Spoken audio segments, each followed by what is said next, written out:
This problem, we're going to determine the molecular formula again, except for here we're going to look at experimental percentages, not combustion analysis as we did in the first problem. So in this particular case, if we look at it, we're looking for the empirical formula and the molecular formula, and we're not given a molecular weight. We're given the number of oxygen atoms. We're not concerned with that until we're done. So we've got this molecule. It contains carbon, hydrogen, chlorine, nitrogen, and oxygen. So that being the case, I'm going to line it up, and we assume that there are 100% grams, so that the percent goes directly to grams. Okay, so here I'm going to start with my carbon. I've got 39.37 grams of carbon. Here I've got my hydrogen, which is 5.51 grams of hydrogen. Then we're going to have our chlorine, which is 38.73 grams. Then we have our nitrogen, which is 7.65 grams. And we have our oxygen, which is 8.74 grams. So we can start at the top or we can start at the bottom. I'm going to keep them in a row so that we are keeping up with the same species.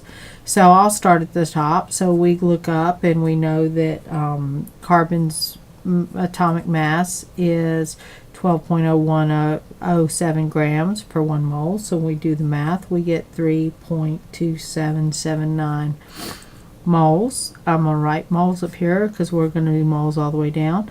Hydrogen is 1.0079 grams per 1 mole. That gives us 5.4668 moles. Chlorine is 35.4527 grams per 1 mole. So that gives us 1.0924. Nitrogen is 14.0067 grams per 1 mole, which is 0.5462. Oxygen is 15.9994 grams per 1 mole, which gives us 0.5463. Now, in this particular case, again, we cannot ratio the grams. We have to ratio the moles because the atomic weights are different. So we're going to divide by the smallest. In this particular case, you can use either nitrogen or oxygen. It doesn't matter because they're pretty much the same. But just to keep things similar, I'm going to go with the nitrogen.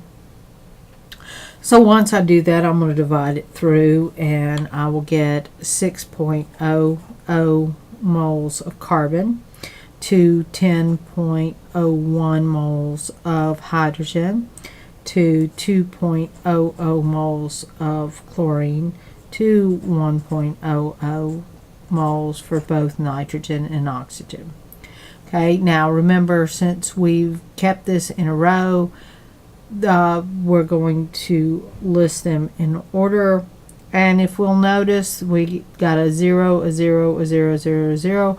We can round this as it is because we're allowed to round 0.1s and 0.9s, and zeros just are less than that. I don't require rounding. So we take these and we're going to produce our empirical formula, which is going to be C6H10 Cl2 nitrogen 1 and oxygen 1. Now you don't have to put the ones on the nitrogen and the oxygen. I'm just listing them here so that we have full clarity. The other thing is by convention we write carbon and hydrogen first, but it doesn't matter what order you do them in. Now, we already know that the molecule contains 2 oxygen atoms. So if the molecule has